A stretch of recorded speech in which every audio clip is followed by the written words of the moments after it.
everyone, and welcome back to the channel. If you're new here, welcome. I'm Elizabeth, a health, embodiment, and mindset coach here to help support you on your healing journey.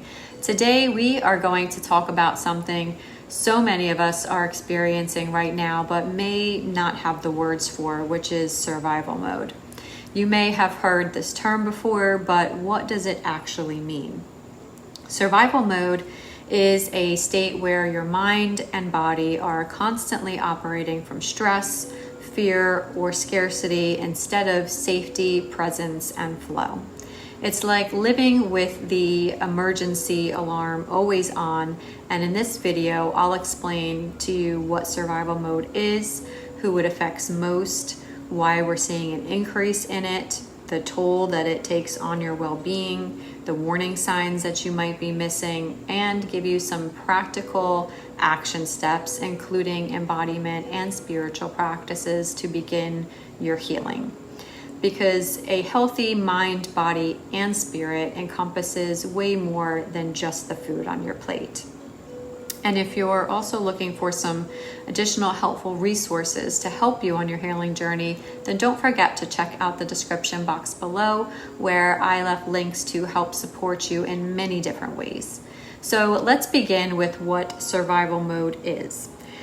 Survival mode is your body's response on overdrive. Normally, your nervous system should shift between the fight or flight response and the rest and digest response. But when stress becomes chronic, your body gets stuck in that fight or flight mode, and that's survival mode.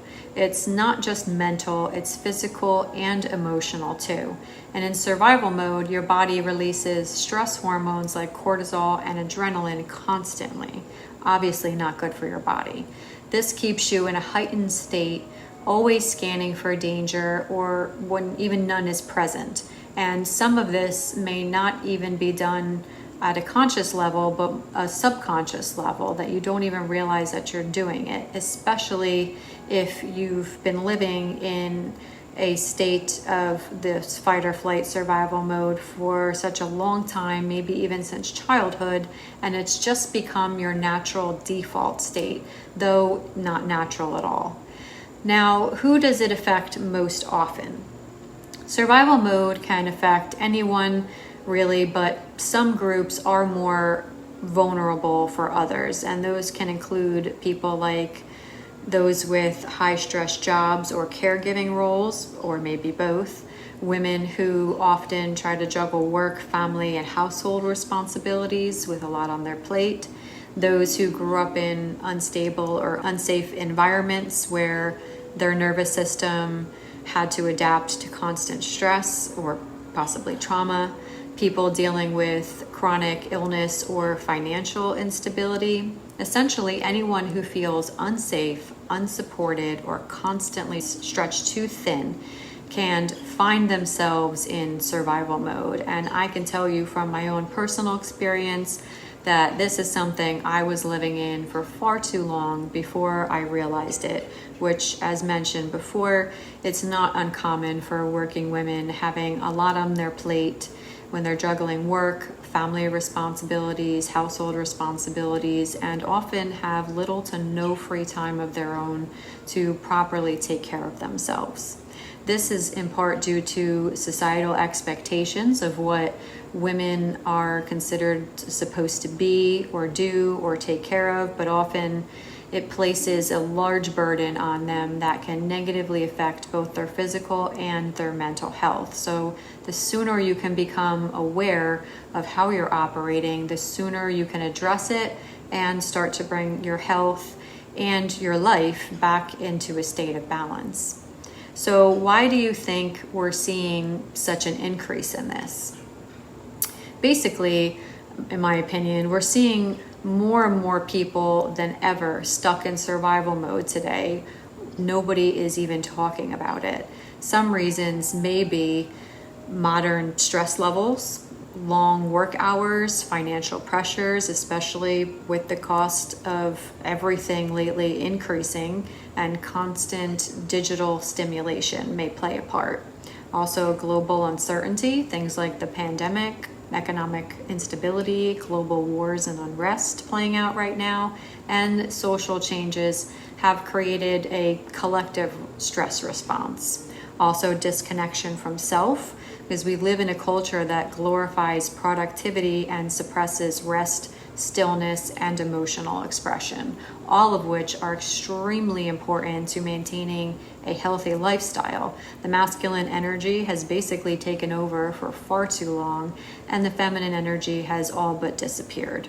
Thankfully, that's beginning to change with people becoming more aware of this dysfunction, as these energies need to be in a state of balance, whether you're male or female. Also, unhealed trauma can play a part. Many people are carrying unresolved childhood or generational trauma, which keeps the nervous system wired for survival and creates unhealthy coping mechanisms and behavior patterns. This combination has created a society where being in survival mode almost feels normal, but it's not how we're meant to live. And if you read any of the statistics today, whether it be related to mental health or the rise in chronic illnesses of all kinds, you can clearly see the impact and toll it's taking on society as a whole. Now, let's discuss the toll that it's taking on your well-being. Living in survival mode impacts every part of your life, including your physical health, from chronic fatigue, hormone imbalances, digestive issues, weight gain or loss, headaches, and increased risk of disease.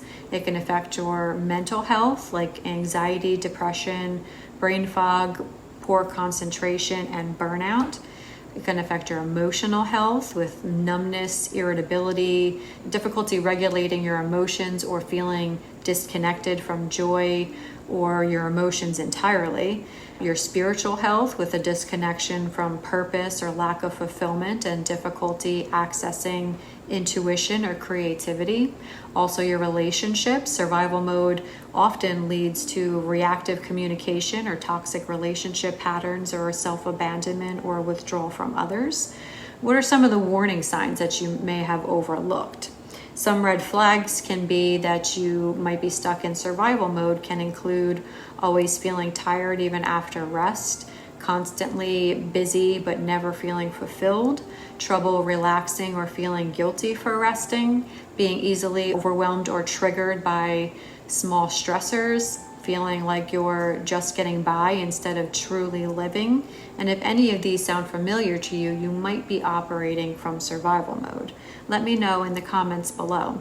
The good news is, though, that once you become aware of survival mode, you can begin to shift out of it. Here are some practices that may help. You can try embodiment practices like gentle movement, yoga, stretching, or walking to reconnect with your body. You can also try to regulate your nervous system and signal safety. Somatic awareness with body scans, noticing where stress lives in your body and softening those areas. Spiritual practices like meditation or prayer to calm the mind and connect with something greater than yourself. Journaling practices to uncover subconscious fears, limiting beliefs, and patterns of self-abandonment. Also, shadow work, integrating past wounds and reclaiming your sense of worth and power. Daily lifestyle shifts like prioritizing your sleep and rest without guilt. Eating nutrient-dense foods that support hormonal balance and nervous system regulation. Setting healthy boundaries and saying no when needed. Seeking supportive relationships instead of isolating yourself is important. And I have an upcoming shadow work and inner healing course that can be a powerful resource to help walk you through this process so you don't have to do it alone. Sign up for my wellness newsletter in the description box below to be notified when it's released. The ripple effect of healing that can happen can be a powerful one. When you heal from being in survival mode, you don't just change your own life, you can have an impact on those around you as well. You show up with more patience, love and presence in your relationships. You inspire others to slow down and care for themselves. You model what it looks like to live from a place of alignment and not fear. And collectively, we begin to shift from a world stuck in stress and burnout to one rooted in balance, harmony, and love. And let's be real, if there is one thing that this world can use right now, it's exactly that. So ask yourself, am I living in survival mode or am I truly living? Becoming aware is the first step. From there, it's about choosing practices that bring safety, presence, and love back into your body, mind, and spirit. If this video today resonated with you, please give it a thumbs up, subscribe, and share it with someone who you think may need this reminder to help spread the message of collective healing. And in the comments, let me know which of these practices that we went over today do you feel called to try first. Thank you for being here today. I am grateful for the opportunity to support you. As always, this is your weekly reminder to do something today that brings you joy. Take care, and I will see you in the next video.